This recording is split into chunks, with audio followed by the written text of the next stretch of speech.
नमस्कार दोस्तों, स्वागत है फिर से एक और नए वीडियो में। आज का वीडियो हम लोग देखेंगे आप लोगों का जो क्लास 10 का है उसका वायरल एमसीक्यू प्रश्न, जो कि आप लोगों का रहेगा काव्य खंड पद चैप्टर का।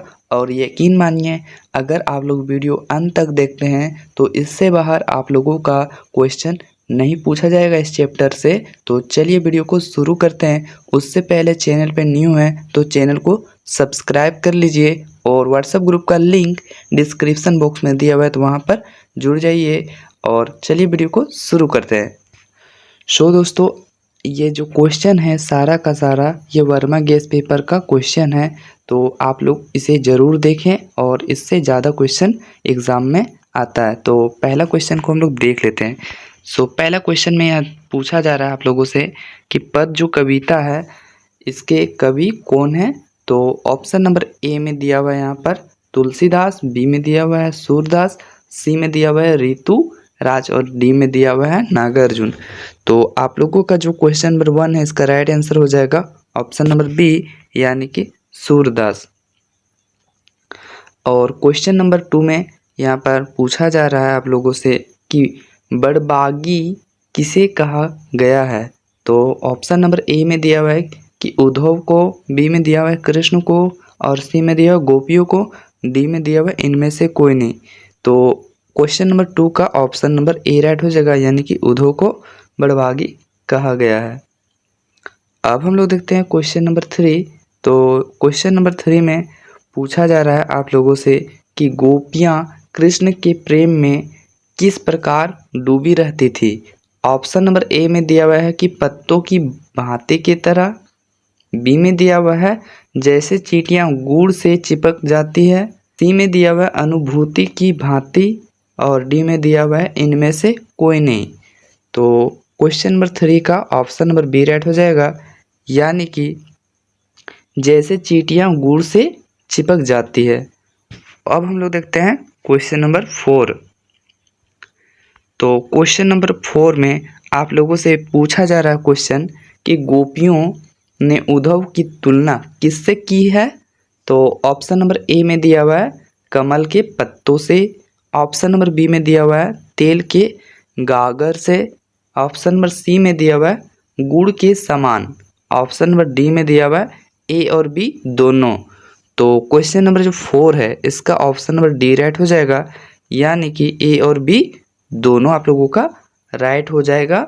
तो अब हम लोग क्वेश्चन नंबर 5 को देखते हैं। क्वेश्चन नंबर 5 में पूछा जा रहा है आप लोगों से तिन्हिम लाय सौंपो पंक्ति में किसकी ओर संकेत किया गया है। तो ऑप्शन नंबर ए में दिया हुआ है जिनका मन स्थिर है, ऑप्शन नंबर बी में दिया हुआ है जिनका मन चक्री के समान चंचल है, ऑप्शन नंबर सी में दिया हुआ है जो योग का संदेश देते हैं, ऑप्शन नंबर डी में दिया हुआ है इनमें से कोई नहीं। तो क्वेश्चन नंबर जो 5 है इसका राइट आंसर हो जाएगा ऑप्शन नंबर बी, यानी कि जिनका मन चक्री के समान चंचल है। अब हम लोग क्वेश्चन नंबर 6 को देखते हैं। तो क्वेश्चन नंबर 6 में दिया हुआ है कि गोपियों ने अपने मन को कैसे बताया। तो ऑप्शन नंबर ए में दिया हुआ है चंचल, ऑप्शन नंबर बी में दिया हुआ है अस्थिर, ऑप्शन नंबर सी में दिया हुआ है स्थिर, ऑप्शन नंबर डी में दिया हुआ है इनमें से सभी।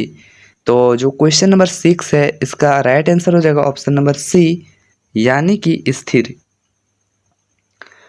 अब हम लोग क्वेश्चन नंबर 7 को देखते हैं। तो क्वेश्चन नंबर 7 में दिया हुआ है मथुरा जाते समय श्री कृष्ण गोपियों का क्या लेकर गए। तो ऑप्शन नंबर ए में दिया हुआ है नीति, बी में दिया हुआ है मन और सी में दिया हुआ है बुद्धि, डी में दिया हुआ है इनमें से कोई नहीं। तो इसका जो राइट आंसर हो जाएगा क्वेश्चन नंबर 7 का ऑप्शन नंबर बी राइट हो जाएगा, यानी कि मन।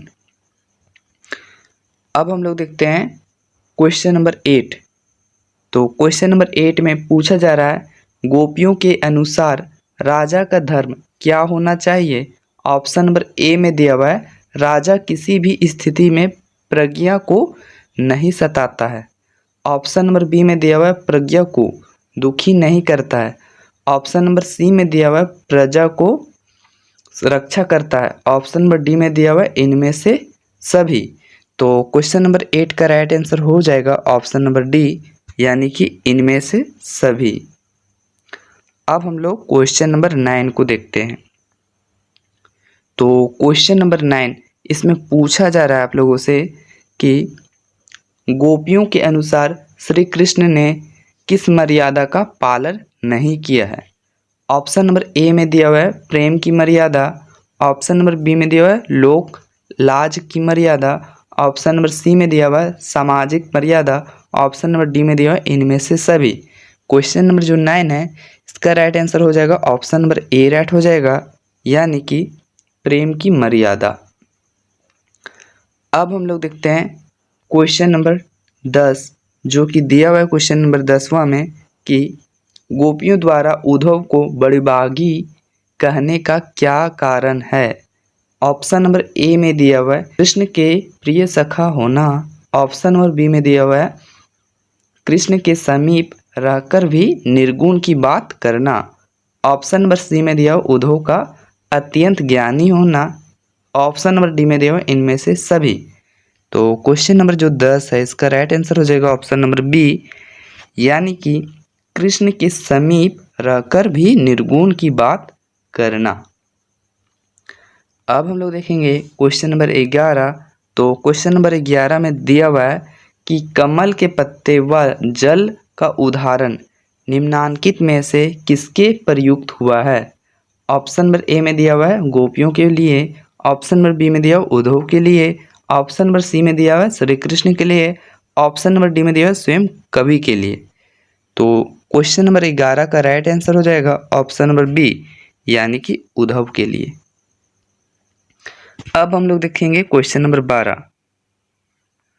सो दोस्तों क्वेश्चन नंबर 12 में दिया हुआ है यहाँ पर कि कृष्ण वज्र से जाते समय अपने साथ गोपियों का क्या चुरा ले गए थे। तो ऑप्शन नंबर ए में दिया हुआ है माखन, बी में दिया हुआ है दही, सी में दिया हुआ है शहद और डी में दिया हुआ है गोपियों का मन। तो इसका आंसर हो जाएगा ऑप्शन नंबर डी, यानी कि गोपियों का मन। अब हम लोग देखेंगे क्वेश्चन नंबर 13। सो दोस्तों क्वेश्चन नंबर 13 में दिया हुआ है यहाँ पर निम्नांकित में कौन सी रचना सूरदास की नहीं है। तो ऑप्शन नंबर ए में दिया हुआ है सूरसागर। ऑप्शन नंबर बी में दिया हुआ है सूर सारावली। ऑप्शन नंबर सी में दिया हुआ है साहित्य लहरी। ऑप्शन नंबर डी में दिया हुआ है साहित्य अमृत।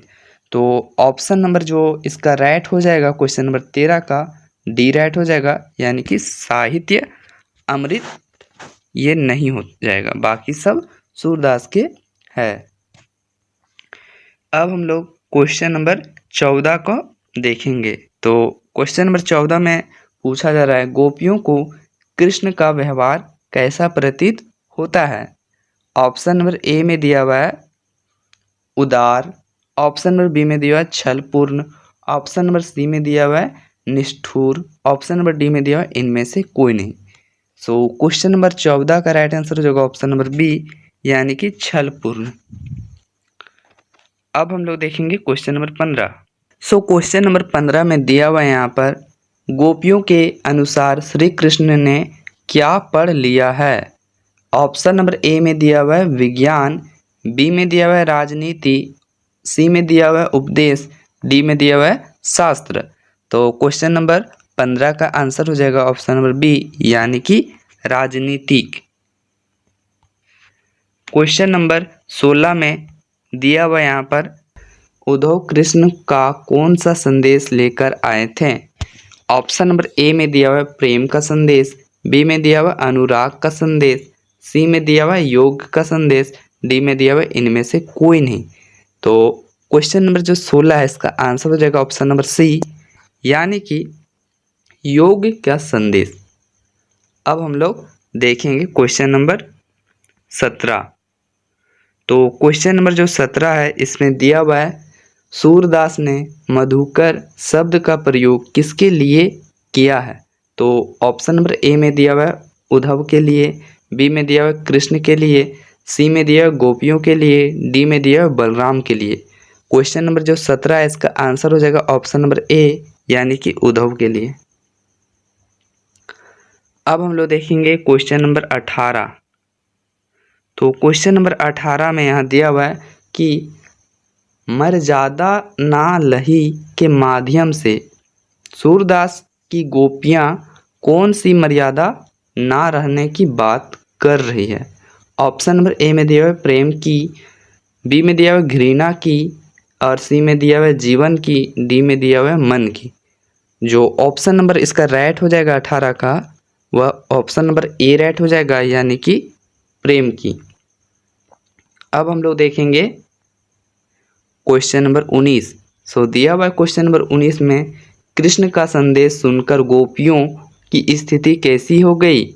ऑप्शन नंबर ए में दिया हुआ है मिलन की आशा जगी, ऑप्शन नंबर बी में दिया हुआ है विरह की आग जगी, ऑप्शन नंबर सी में दिया हुआ है खुशी की आस जगी, ऑप्शन नंबर डी में दिया हुआ है प्रेम की आस जगी। तो इसका राइट आंसर हो जाएगा 19 का ऑप्शन नंबर बी यानी कि विरह की आग जगी। अब हम लोग क्वेश्चन नंबर 20 को देखते हैं। तो क्वेश्चन नंबर 20 में दिया हुआ है सूरदास की काव्य भाषा क्या है। तो इसका ऑप्शन नंबर ए में दिया हुआ है अवधी, बी में दिया हुआ है भोजपुरी, और सी में दिया हुआ है खड़ी बोली, ऑप्शन नंबर डी में दिया हुआ है ब्रजभाषा। तो क्वेश्चन नंबर जो 20 इसका आंसर हो जाएगा ऑप्शन नंबर डी यानी कि ब्रजभाषा। और क्वेश्चन नंबर 21 को देखें तो दिया हुआ है यहाँ पर क्वेश्चन नंबर 21 में गोपियों ने किसे भाग्यवान कहकर संबोधित किया है। तो इसका ऑप्शन नंबर ए में दिया हुआ है कृष्ण को, बी में दिया हुआ है कवि को, सी में दिया हुआ उद्धव को, डी में दिया हुआ है ग्वालों को। तो इसका राइट आंसर हो जाएगा ऑप्शन नंबर सी यानी कि उद्धव को। अब हम लोग देखेंगे अन्य महत्वपूर्ण प्रश्न। तो यहाँ पर दिया हुआ है पहला में गोपियाँ राजधर्म की बात किससे कहती है।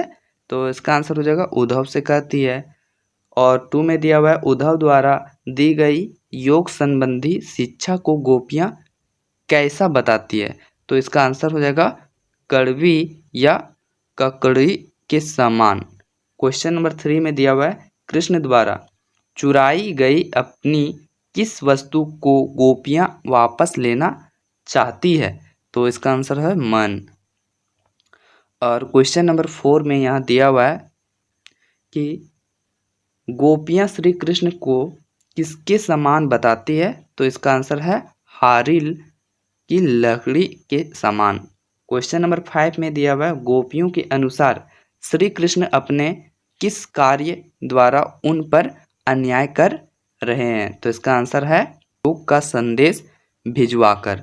और क्वेश्चन नंबर 6 में यहाँ पर पूछा जा रहा है गोपियाँ स्वयं को क्या मानती है। तो अबला।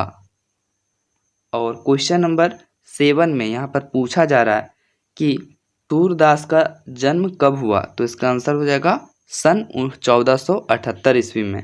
क्वेश्चन नंबर 8 में दिया हुआ है सूर सागर में लगभग कितने पद हैं। तो इसका आंसर है लगभग 500।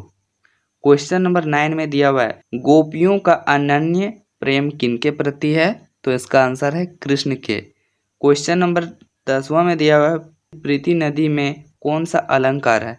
तो इसका आंसर हो जाएगा रूपक अलंकार। अब क्वेश्चन नंबर हम लोग देख लेते हैं 11। तो दिया हुआ है क्वेश्चन नंबर 11 में गोपियों को अकेला छोड़कर कृष्ण कहाँ चले गए थे। तो इसका आंसर हो जाएगा मथुरा। क्वेश्चन नंबर 12 में दिया हुआ है नंद नंदन किसे कहा गया है। तो कृष्ण को। और क्वेश्चन नंबर 13 में दिया हुआ है गोपियों की दशा किस पक्षी के समान हो गई है। तो इसका आंसर हो जाएगा हरिल के समान। और क्वेश्चन नंबर 14 में दिया हुआ है गोपियों के अनुसार उद्धव ने किस नदी में अपना पाँव नहीं डुबाया है। तो इसका आंसर है गंगा। दोस्तों वीडियो अगर अच्छा लगे तो वीडियो को एक लाइक कीजिए और वीडियो को शेयर कीजिए अपने दोस्तों के साथ। और नेक्स्ट वीडियो किस सब्जेक्ट का चाहिए तो आप लोग कमेंट कीजिए। तब तक के लिए जय हिंद, वंदे मातरम।